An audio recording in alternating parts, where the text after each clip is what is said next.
All right. Shalom, shalom. Shalom. We the Hebrew Israelites from the camp GMS Cleveland. Before we get started, we will give all praise, honor, and glory to Yahweh, Bahashem, Yahweh Shai, Bahashem, Kakadash.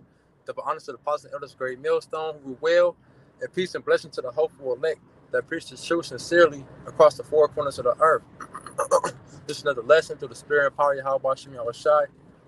Lord willing, this lesson be edifying to the hopeful elect. Name of this lesson is the end of oppression, the beginning of freedom.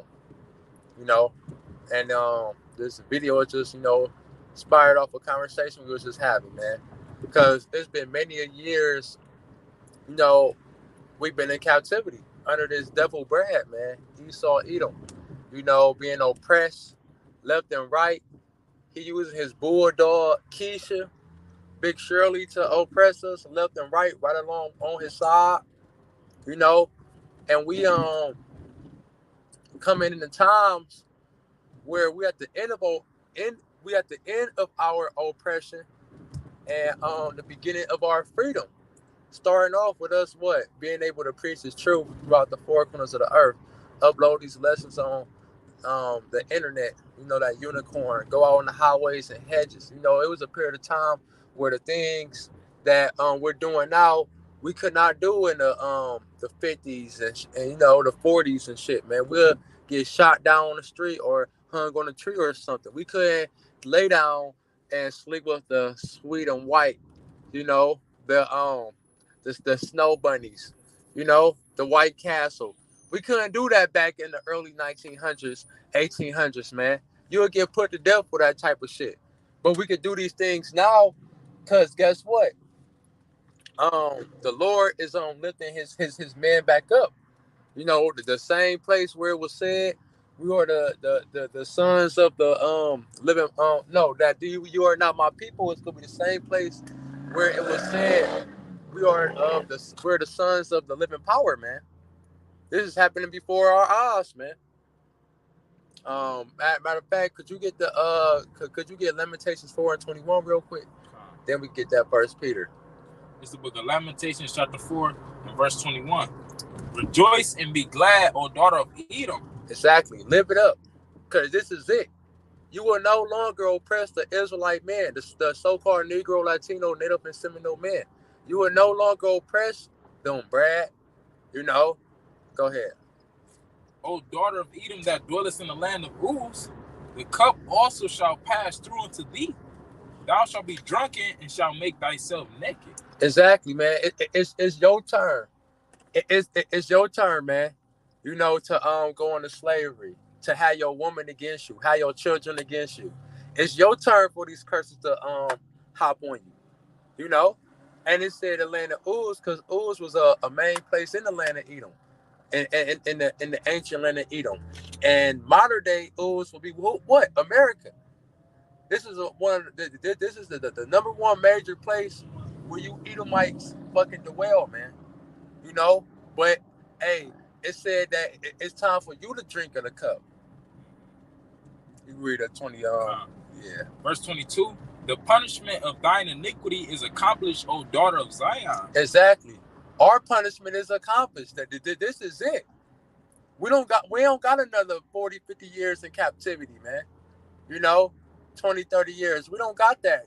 This is the end of our oppression and the beginning of our freedom, man. He will no more carry thee away into captivity. He will visit thine iniquity, O daughter of Edom. He will discover thy sins. And just to make mention too, the prophecy speak on in Genesis 49 about Judah, that his hands gonna be at the neck of his enemies. Talking about first and foremost Brad. Judah is gonna be top on the world again, like in the time of King David, King Solomon, when we had all these when we had our foot up all these nations' ass. That time is coming back. It also say one in Genesis 49, a Gad of truth shall overcome him, but he shall overcome at the last. The Lord is rising his man back up as we get closer to the end. we already, hey, our iniquity is accomplished. Our punishment is accomplished, man. It's just Jacob's trouble and this is it. But you devils, you got it coming. Because it's basically, to sum up what you said, the tables is turning. You know, and they about to be turned for fully, but they turning out. With us being able to preach the downfall of the self-proclaimed white man, even with us being able to deal with the self-proclaimed white woman, you know, things like this is a manifestation of the turning of the tables, which all these things was prophesied. The brother mentioned a couple prophecies. I got another one right here in 2nd Ezra chapter 6.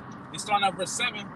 Then answered I and said, this is the Lord speaking into the archangel Uriel, which was speaking on behalf of Salaki. This is Ezra speaking to the archangel Uriel, who was speaking on behalf of the Lord. It says, then answered I and said, which shall be the parting asunder of the times? Or when shall be the end of the first and the beginning of it that followeth? Because the Lord revealed unto Ezra how the wicked, the heathen will be able to rule over his people, the Israelites. And the last heathen, so like the last heathen that will be able to rule will be the Edomites, according to biblical prophecy. So he asking what will be the end of the heathens ruling? What will be the end of Esau, Edom ruling? And the beginning of your people ruling, the Israelites.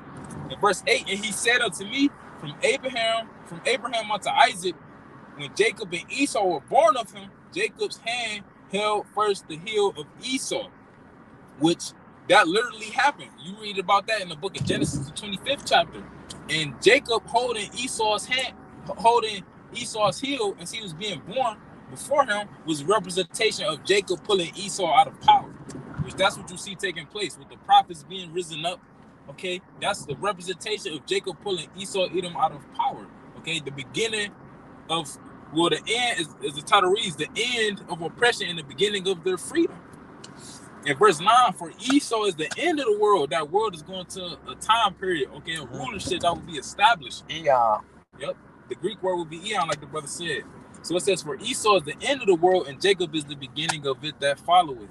So that's what we see taking place. We see the end of Brad. We see the end of the self-proclaimed white man, and the beginning of the kingdom of Yahushua, who was an Israelite, who was the descendant of Jacob, being established.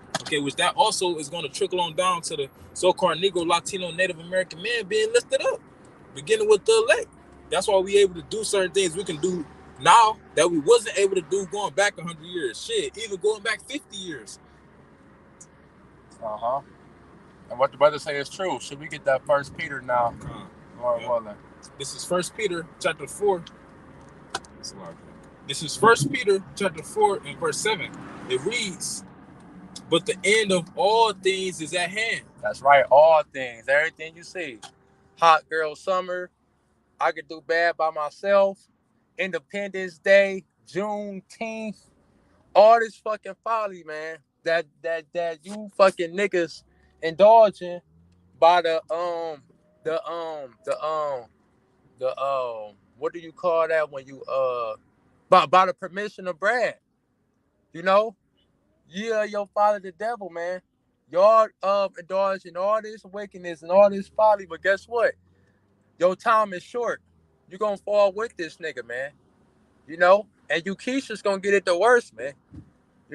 Cause you right hand, joint right power couple. Joint right hand with this devil, man. But it said for the end of all things at hand. This place is temporal. The things that we don't see is eternal. The fashion of this world passeth away. It says, be ye therefore sober and watch unto prayer. Exactly. Be sober and watch unto prayer, man. Be you said that word sober going to what? Being calm, cool, and collective. Exactly, because we don't got nothing to worry about. We know the end all be all. You niggas don't. You brads don't. It's smooth on our end for the most part. It say that the elect shall be tried. But be scarcely saved. But outside of that, it's for the we know the end all be all for the 144,000, the multitude. Lord willing, we be a part of that. But for the rest of you motherfuckers, you don't know shit, man. Oh, your destiny is getting destroyed, man. Like I say, vessels fit for destruction. Because you have a reprobate mind. You don't have a mind of Yahweh Shem Yahweh Shah. No, that's it. So yeah, Lord willing, this was edifying. With that, we'll close out. Give my all praise, honor, glory to Yahweh, Bahashem, Yahweh Shai, Bahashem, Rakakadash, the honor to the positive elders, great millstone who were well, and peace and blessings to the hopeful elect. Shalom and Kwam Yasharala. Kwame Ashala.